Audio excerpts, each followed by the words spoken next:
নমস্কার বন্ধুরা, ৩০০ বছরেরও অধিক প্রাচীন দেবী মুক্তকেশীর মন্দিরটি রয়েছে দক্ষিণেশ্বরের মা ভবতারিণী মন্দিরের মতোই গঙ্গা নদীর পাড়ে। ভক্তরা অনেকেই দেবী মুক্তকেশীকে দেবী ভবতারিণী সখী, কেউ বা বোন বলে থাকেন। এটি হলো মন্দিরের নাট মন্দির। আপনারা এই মন্দিরে আসবেন কিভাবে, সমস্ত তথ্য থাকলো এই ভিডিওর মধ্যে।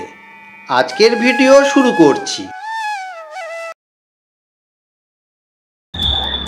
হাই, আমি কৌশিক।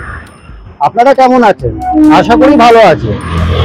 সবাই তো মা গঙ্গার পাশে রয়েছে অনেক প্রাচীন এবং জাগ্রত মায়ের মন্দির। আজ সেরকমই একটি অতি প্রাচীন এবং জাগ্রত মায়ের মন্দির আপনাদের আমি দর্শন করাবো। এই জন্য আপনাদের ভিডিওটা সম্পূর্ণ দেখার অনুরোধ রয়েছে।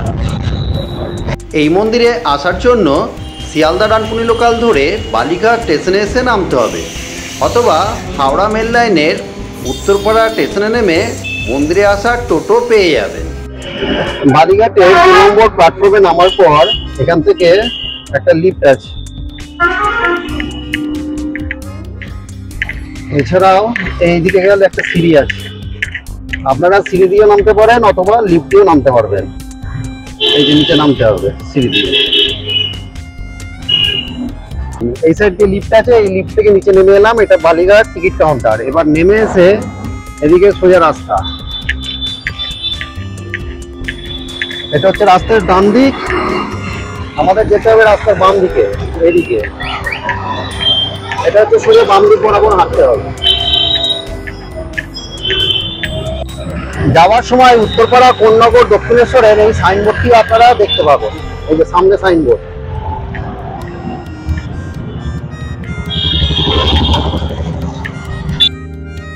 আমি বালিঘাট স্টেশন থেকে দিক দিয়ে সোজা হেঁটে এলাম।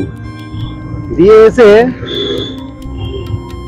সামনেই দেখতে পাচ্ছেন ওই দূরে দেওয়া আছে, লেখা আছে উত্তরপাড়া প্রবেশদ্বার। বালিঘাট স্টেশন থেকে হাঁটা পথে ১০ থেকে ১৫ মিনিট সময় লাগবে মায়ের মন্দির পৌঁছাতে। এবার সামনে আমি যাচ্ছি এগিয়ে উত্তরপাড়া প্রবেশদ্বার, এই যে লেখা আছে ওই তোরণের নিচে দিয়ে যাব।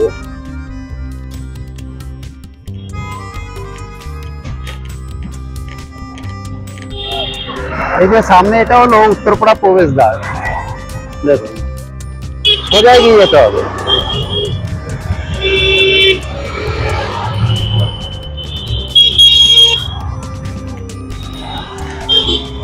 এই সামনে এটা হচ্ছে উত্তরপাড়া প্রবেশদ্বার। ওখান থেকে কয়েক পা এগিয়ে আসলেই সামনে দেখতে পাবেন এই নোটিশ বোর্ডটি। এখানে লেখা আছে welcome to Hooghly district, Bandel, Chandannagar, Serampore, Mahesh. এবং রাস্তার অন্য পাশে দেখতে পাবেন এই হিমালয়া। আমাদের এই রাস্তার ওপরে যেতে হবে। এই রাস্তার ওপরে যাব।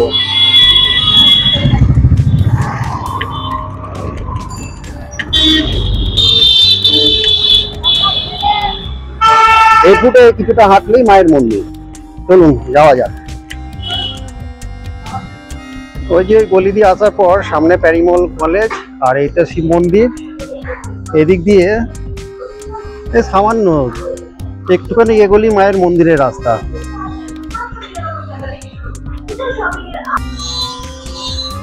আমি ওদিক দিয়ে এলাম স্টেশন থেকে। দিয়ে এই সামনেটা হলো শ্রী শ্রী মুক্তকেশী মন্দিরের প্রধান গেট। এই দেখুন,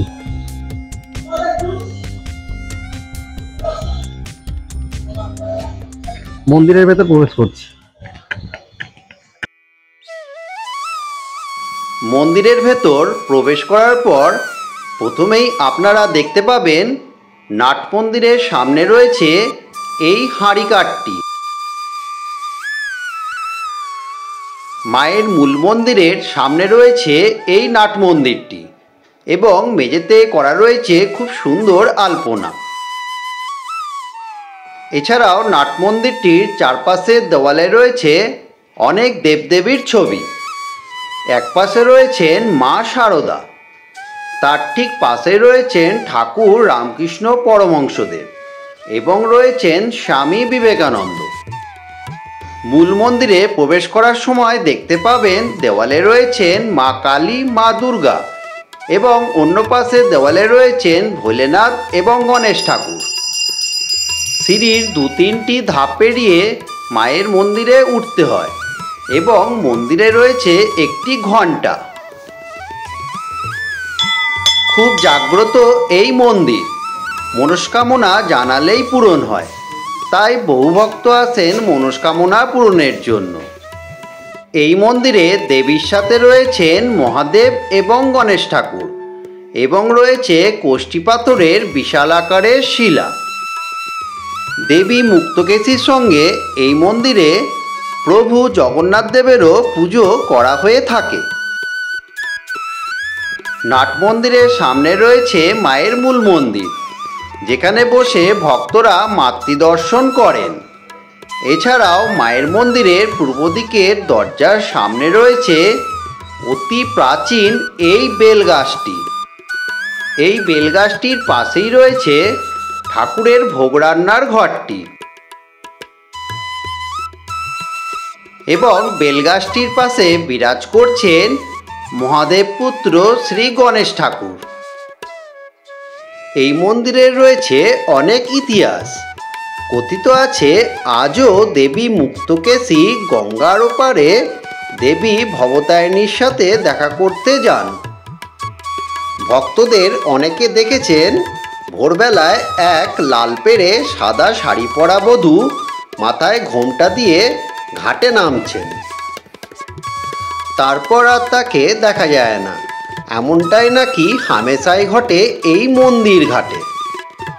ঘাটটির নামও দেবীর নামে মুক্তকেশী ঘাট। মন্দিরের ডান দিকে রয়েছে কোষ্ঠী পাথরের বিশাল আকারের শিলা। শিলাখণ্ডের সামনে প্রাচীন ঘটে প্রতিদিন ফুল, বেলপাতা ও সিঁদুর দিয়ে পুজো করা হয়। ভক্তদের বিশ্বাস এই শিলাই নাকি দেবী মুক্তকেশীর আগের রূপ। মন্দিরের সেবায়েত মজুমদারদের কোনো এক সদস্যকে দেবী স্বপ্নাদেশ দিয়েছিলেন ডাকাতের হাত থেকে বিগ্রহ বাঁচানোর জন্য, কারণ ডাকাতরা নাকি দেবীর বিগ্রহ গঙ্গার জলে ভাসিয়ে দিয়েছিল। দেবীর বিগ্রহ বালিখালের পূর্ব পাড়ে ভেসে এসেছিল, সেখান থেকে তাকে নিয়ে আসার জন্যই স্বপ্নাদেশ দিয়েছিলেন দেবী। স্বপ্নাদেশ অনুযায়ী বালিখালের পূর্ব পাড়ের ঘাটে দেবীর শিলাবিগ্রহের দেখা মিলেছিল। শিলারূপী বিগ্রহকে মন্দিরে নিয়ে এসেছিলেন তারা। দেবী স্বপ্নাদেশে বলেছিলেন কোষ্ঠী পাথরের শিলায় যেন কোনো ছেনি হাতুড়ির স্পর্শ না করা হয়।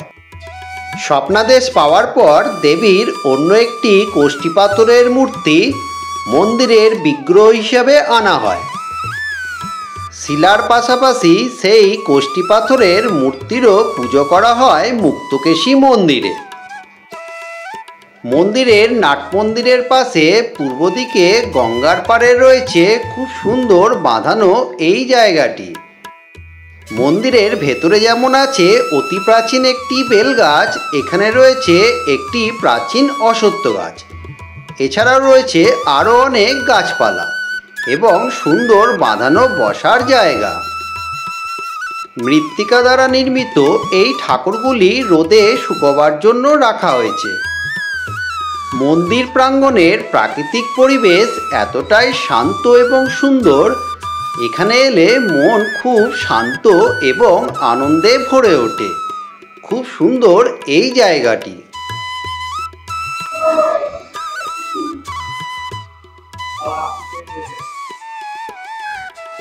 মায়ের মন্দিরের সামনেই রয়েছে এই গঙ্গার ঘাটটা। চলুন গঙ্গার ঘাটটা দেখি। উপরে হচ্ছে কড়িবর্গার হাত, আর এই যে দেওয়ালে আছে কৃষ্ণ, লোকনাথ বাবা, এপাশেও বিভিন্ন দেবদেবীর ছবি। আর এখানে ঠাকুর তৈরি করা হচ্ছে এই যে সামনে।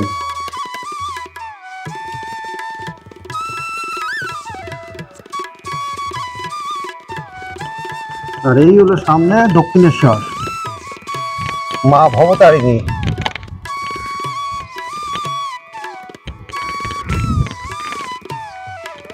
চলুন এগিয়ে যাচ্ছি। এপাশে এটা হচ্ছে বালি ব্রিজ, আর এই যে সোজাসুজি এখানে হচ্ছে মায়ের মন্দির। মন্দিরে প্রতি অমাবস্যায় বিশেষ পুজো, দীপান্বিতার কালী পুজো, জগন্নাথ দেবের শানযাত্রা, রথযাত্রা সহ বিশেষ তিথিতে দেবীর আরাধনা করা হয় এবং প্রচুর ভক্তের সমাগম হয়ে থাকে। আজকের ভিডিও আমি এখানেই শেষ করছি। আপনাদের সকলের কাছে অনুরোধ রইল, ভিডিওটা দেখে যদি আপনাদের ভালো লেগে থাকে ভিডিওতে অবশ্যই একটা লাইক কমেন্ট করবেন, আর যারা আমাকে প্রথমবার দেখছেন তারা চ্যানেলটাকে সাবস্ক্রাইব করে পাশে থাকবেন। আপনাদের সাথে আমার আবার দেখা হবে পরের ভিডিওতে। ততক্ষণের জন্য সকলকে টাটা।